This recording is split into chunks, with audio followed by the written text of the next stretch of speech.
Hi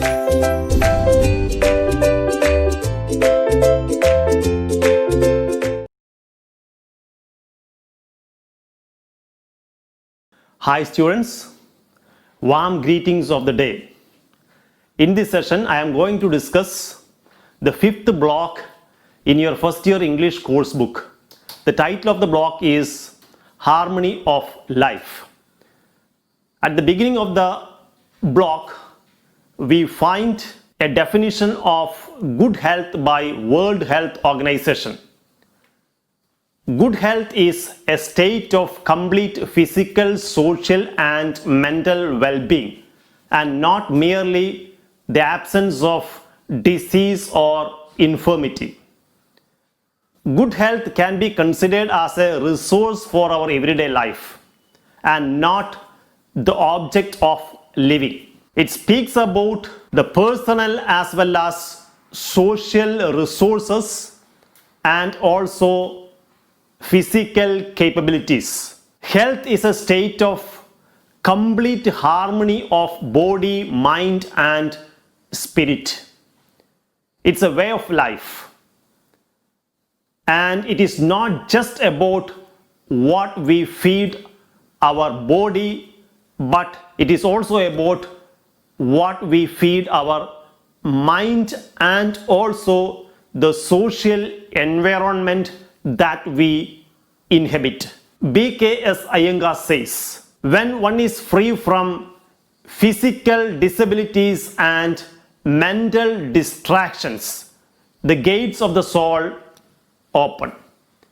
The 3 chapters in this block speak about the importance of good health. The 3 main chapters in the block are: the first one, Gooseberries, a short story by Anton Chekhov; To Sleep, a sonnet by William Wordsworth; and an essay, Going Out for a Walk by Max Beerbohm. The story Gooseberries by Anton Chekhov is about the story of 2 brothers, Ivan Ivanich and Nicholai Ivanich.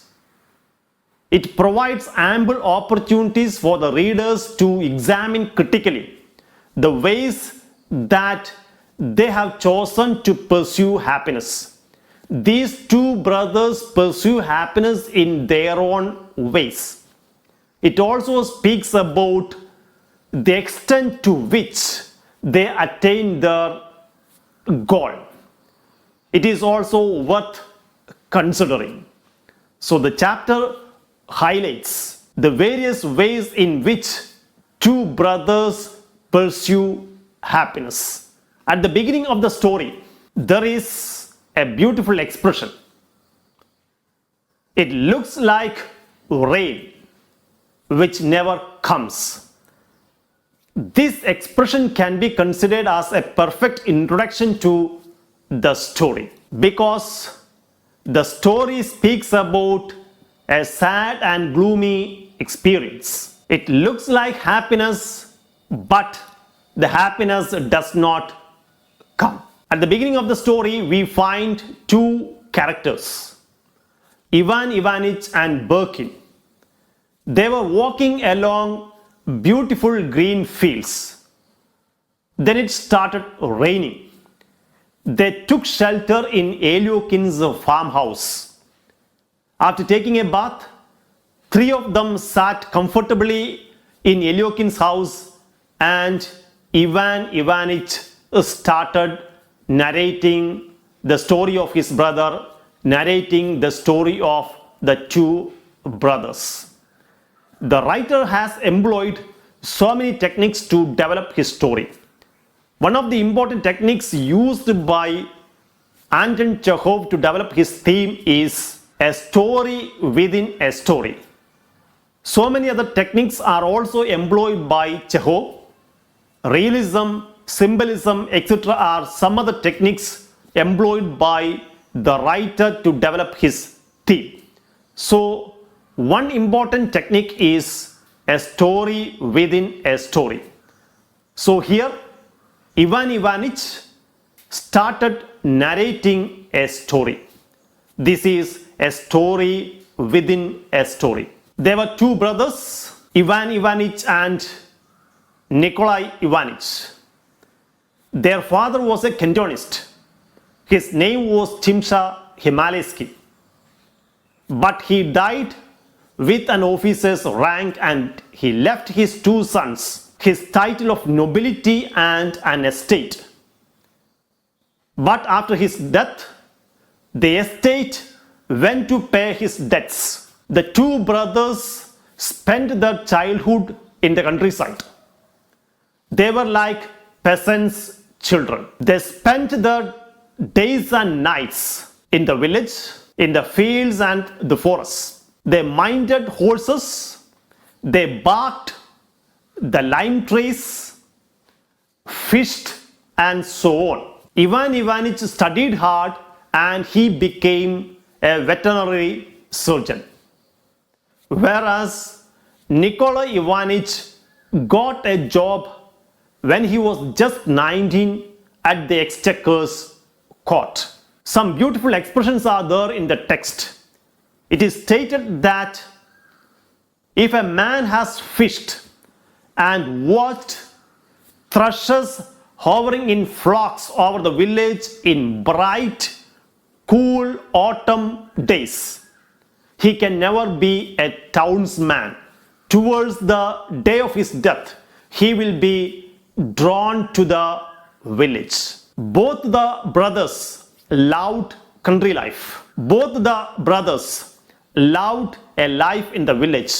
But Ivan's love was not as passionate as Nicholai's. Nicholai worked hard in his office, but he used to think about a village life.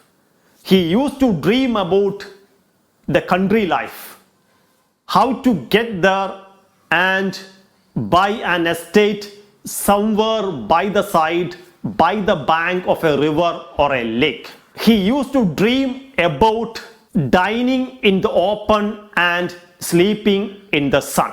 Books on agriculture and hints in almanacs were his joy, were his favorite spiritual food.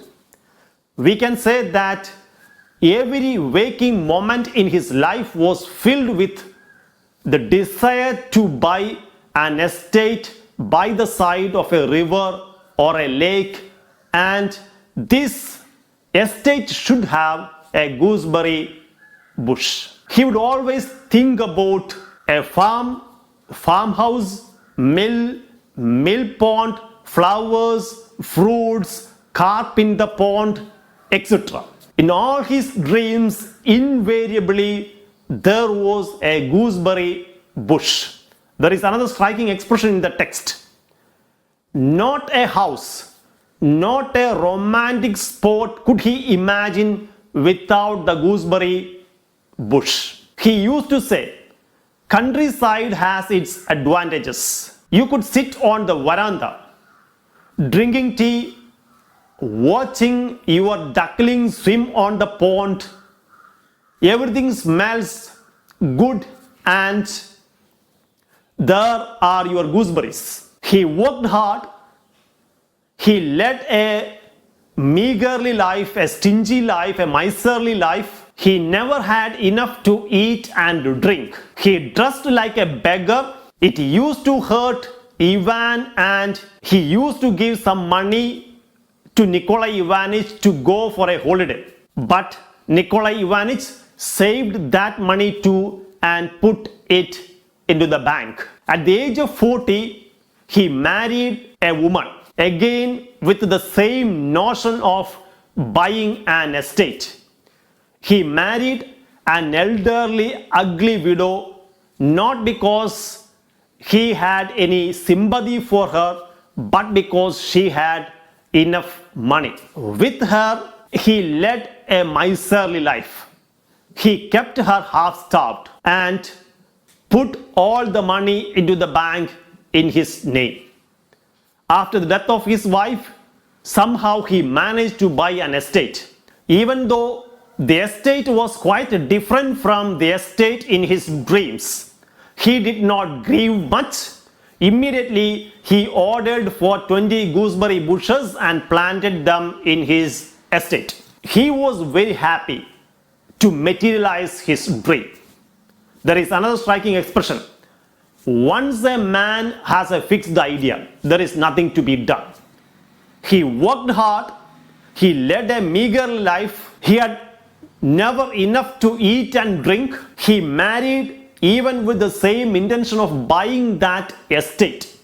Finally, he was able to materialize his dream. He was very happy to see the plate of his first gooseberries. There were tears of joy in his eyes when he looked at his first gooseberries. Even though his dream was a trivial one, he was able to materialize his dream. He was able to accomplish his mission. The story also sheds light on the futility of worldly possessions or the hollowness of personal property, personal possessions. It also sheds light on the hypocrisy of landowners who ignore the suffering of their poor tenants who are less fortunate than themselves. That is the reason why critics say that on the surface of this story, we find it pointless. When we go deep down, we find that the story tries to give answers to some of the life's big questions. The second character in the story, Ivanich, who is the narrator of the story within the story, loved his brother because he considered him as a good fellow. But he never sympathized with his idea of shutting up oneself on the farmhouse. Here Ivanich remembers the philosophical query of Leo Tolstoy. How much land does a man need? People say that a man needs just 6 feet of land. But for Ivanich, a corpse needs 6 feet of land. A dead body needs 6 feet of land. A man needs more than that. He needs freedom to roam the globe so that he can enough space to display the peculiarities of his personality. For him, freedom is a boon, which is as essential as the air that we breathe. There is another striking expression in the story. Happy people feel so because the unhappy bear their burden in silence, but for which happiness will be impossible. Even though Ivanich had noble ideas about life, even though his ideas were so sublime, he was unable to accomplish anything in his life. He was unable to materialize his dreams. Even if he considered the goal of, the aim of, the dream of Nicholai Ivanich as trivial, he was unable to materialize anything in his life. Now he was old and he was not fit for, not good for any struggle. He could grieve within his soul and fret and sulk. And that was the reason why towards the end of the story he asked forgiveness from God because he considered himself as a wicked person. He considered the idea of Nicholai Ivanich, shutting up oneself on a farmhouse, was not life. It was egoism and laziness for Ivanich. So the story speaks about two brothers who pursue happiness in their own ways. And it also speaks about the extent to which they attain their goal. There is another cat in the story, Alyosky. At the beginning of the story, we find Alyosky in his farmhouse. He was tall and stout and he had long hair. He looked more like a professor or a painter than a farmer. We find him wearing a white grimy shirt with a rope belt. He was wearing pants instead of trousers. His boots were covered with mud and straw. His eyes and face were black with dust. The story of Ivan Ivanich did not satisfy either Aliokin or Birkin. The questions that may come in the examination are character sketches. You can expect a character sketch of any of these characters, Nicholai Ivanich and Ivan Ivanich. And the sub-question can be expected: whom do you love the most? Whom do you prefer? There can be any answer, but you should be in a position to justify your answer. But keep in your view the most important idea that even though Nicholai Ivanich had a very trivial dream, a very silly dream, but he was able to accomplish his dream and he was able to lead a happy and contented life. Ivan Ivanich had sublime idea about life, noble ideas about life, but unfortunately he was unable to accomplish any of his dreams. And the question that may come in the examination is to prepare a write-up on the various symbols used in the text. Rain has symbolic significance. The title gooseberries has symbolic significance. Life is like gooseberries. Some may find it sour, some may find it sweet. Life is often considered as a mixture of good and bad, sorrow and happiness, etc. Then some other symbols like the red-haired dog treating the patients with soda water and castor oil, etc. are some other symbols used in the chapter. There is another striking expression in the text. Money like vodka can play cure tricks with man. We all know that an inebriated man, an intoxicated man with the drugs or drinks does have no control over his emotions, feelings, ideas, etc. He thinks that he can do anything. He thinks that he enjoys absolute freedom. Similarly, so many people think that if they are wealthy, if they are rich, they can do anything. Money, like vodka, also plays cure tricks with man. A rich man may not have any control over his emotions, feelings, ideas, etc. He thinks that money can bring him happiness. He thinks that money is God. Some other questions may come in your examination. Prepare a write-up on the title of the story Gooseberries. There is a striking expression in the text. Freedom is a boon as essential as the air that we breathe. Do you agree with this statement? Prepare 4 points in favor of the topic or against the topic. We know that freedom is very important because it helps us to realize our true potential. It helps us to become independent. It also helps us to realize the freedom of others. When we have freedom, we can choose and do what we wish. At the same time, freedom has certain drawbacks. Absolute freedom may lead to anarchy. Absolute freedom may cause problems to the freedom of others. It may hinder the freedom of the fellow beings. When you enjoy absolute freedom, you may start violating the rules and regulations. Rules and regulations are essential for a peaceful coexistence. Otherwise, this may lead to a chaotic situation. So freedom is essential, but we should realize that our freedom ends where another person's nose begins. These are some of the questions that may come in your examination. Now we move on to the next chapter in the 5th block. The title of the chapter is To Sleep by William Wordsworth. It is a sonnet. A sonnet means a poem with 14 lines. Most of the sonnets have a key idea.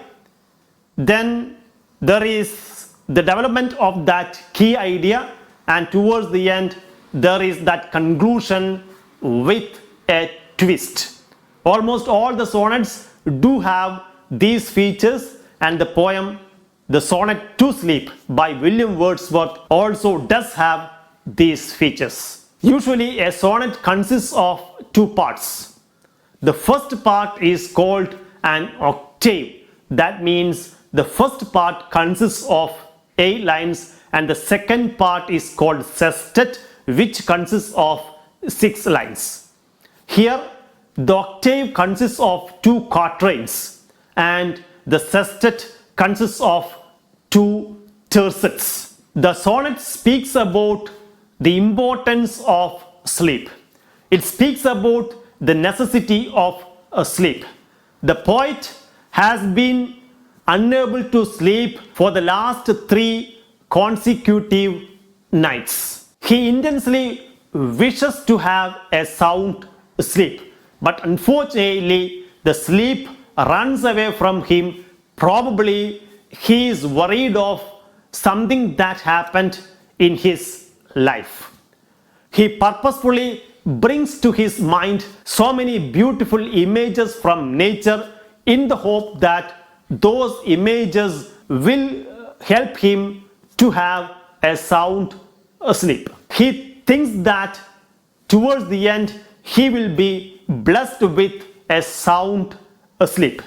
We also hope so, because he is a lover of nature, and apart from that he makes that entreaty to sleep to come and bless him with a sound sleep. In the first stanza we come across so many beautiful images from nature. Images like a flock of sheep that leisurely pass by one after another, murmuring of bees. Some other images like the fall of rivers, winds, seas, smooth fields, white sheets of water, and pure sky. He tries to bring all these images to his mind, but unfortunately sleep does not come to him. The last stanza, the last tercet, can be considered as the most significant stanza in the poem. That tercet clearly speaks about the importance of the necessity of sleep. Without thee, what is all the morning's wealth? Come, blessed barrier between day and day, dear mother of fresh thoughts and joyous health. So many striking figures of speech are used in the poem. In this poem, sleep is personified. Then the line, without thee, what is all the morning's wealth, is an example of a rhetorical question. It can also be considered as an example of personification. Come, blessed barrier between day and day. Blessed barrier between is an example of alliteration. B sound gets repeated. Day and day, another example of alliteration. D sound gets repeated. Dear mother of fresh thoughts and joyous health is an example of personification, and also an example of hyperbole. There is exaggeration. Throughout the poem we find so many figures of speech, and the entire poem speaks about the importance of sleep. The entire poem speaks about the importance of a good sleep, and a good sleep is very important because it helps us to remain physically, socially, and mentally fit. It is the mother of fresh thoughts. For a tired body and an exhausted mind, no new idea, no fresh thought will come. So a sound sleep is very important for our mind, very important for our brain, very important for our body, and also it helps us to remain socially fit. The questions that may come in the examination from this chapter are some annotation questions. Some striking lines from the poem will be there in your question paper, and you will be asked to elaborate the meaning of those lines and also identify the figures of speech used. Then write up on the significance of sleep. Now we move on to the last chapter. In the fifth block, the title of the chapter is Going Out for a Walk by Max Beerbohm. For a creative genius, anything under the sun can be a topic. Max Beerbohm has created a beautiful essay on a very simple topic, going out for a walk. This clearly indicates that he was a creative genius. Most of the people consider walking as a good physical exercise, and some even consider it as a mentally productive exercise, a creative exercise. But Max Beerbohm challenges that notion that walking is a mentally productive exercise. That means he does not consider walking as a mentally productive exercise. Even when he was a child, he hated the very idea of walking. And when he lived in London, he said that he had an immunity. What was that immunity? No one would ask him to go out for a walk because of the squalor and the unpleasant, dirty conditions of London city in those days. No one would ask him to go out for a walk because of all these unpleasant situations in London. But when he lived in a village in a countryside, people would come and ask him to go out for a walk, and most often he would come up with an excuse. The excuse was that he had some letters to write. But this formula was unsatisfactory in three ways. The first reason was that it was not believed. The second reason, he had to rise from his seat, move to his writing table and to improvise a letter. And the third reason, on Sundays this formula would not operate because post offices remained closed on Sundays. In his essay, he argues that most of his friends, when they are indoors, when they are by the side of a fire, when they are in a comfortable situation indoors, most of his friends do have encyclopedic knowledge. They speak volumes about anything under the sky. But the same friends, when they go out for a walk, their fancy, their imagination, that encyclopedic knowledge disappears from them. Then he humorously explains the reason for this. He says, for the brain to function properly, there should be a specific reason. Walking for walking's sake doesn't have any specific purpose, doesn't have any specific reason. The body follows the command of soul and it goes out for a walk. But brain does not like it. Brain needs a specific reason, and as there is no specific reason, the brain goes for a sleep.